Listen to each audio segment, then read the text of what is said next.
करवा चौथ व्रत कथा।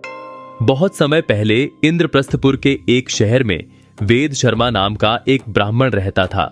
वेद शर्मा का विवाह लीलावती से हुआ था, जिससे उसके 7 महान पुत्र और वीरावती नाम की एक गुणवान पुत्री थी।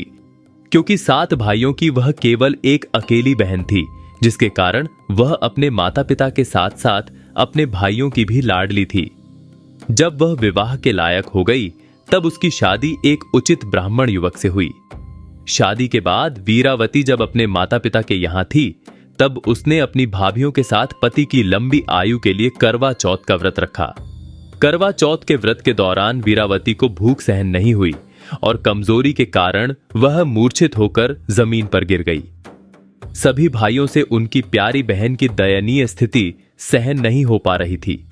वे जानते थे वीरावती, जो कि एक पतिव्रता नारी है, चंद्रमा के दर्शन किए बिना भोजन ग्रहण नहीं करेगी, चाहे उसके प्राण ही क्यों ना निकल जाएं।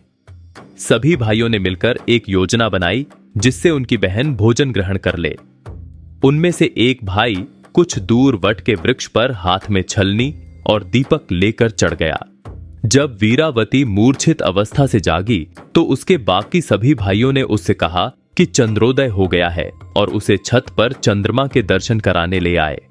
वीरावती ने कुछ दूर वट के वृक्ष पर छलनी के पीछे दीपक को देख विश्वास कर लिया कि चंद्रमा वृक्ष के पीछे निकल आया है।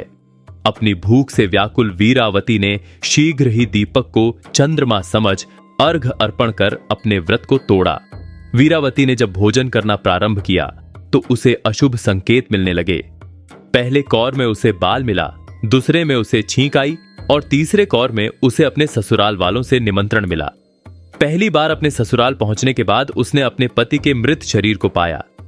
अपने पति के मृत शरीर को देखकर वीरावती रोने लगी और करवा चौथ के व्रत के दौरान अपनी किसी भूल के लिए खुद को दोषी ठहराने लगी। वह विलाप करने लगी। उसका विलाप सुनकर देवी इंद्राणी, जो कि इंद्र देवता की पत्नी है, वीरावती को सांत्वना देने के लिए पहुंची। वीरावती ने देवी इंद्राणी से पूछा कि करवा चौथ के दिन ही उसके पति की मृत्यु क्यों हुई, और अपने पति को जीवित करने की वह देवी इंद्राणी से विनती करने लगी। वीरावती का दुख देखकर देवी इंद्राणी ने उससे कहा कि उसने चंद्रमा को अर्घ अर्पण किए बिना ही व्रत को तोड़ा था, जिसके कारण उसके पति की असामयिक मृत्यु हो गई। देवी इंद्राणी ने वीरावती को करवा चौथ के व्रत के साथ साथ पूरे साल में हर माह की चौथ को व्रत करने की सलाह दी और उसे आश्वासित किया कि ऐसा करने से उसका पति जीवित लौट आएगा। इसके बाद वीरावती सभी धार्मिक कृत्यों और मासिक उपवास को पूरे विश्वास के साथ करती। अंत में उन सभी व्रतों से मिले पुण्य के कारण वीरावती को उसका पति पुनः प्राप्त हो गया।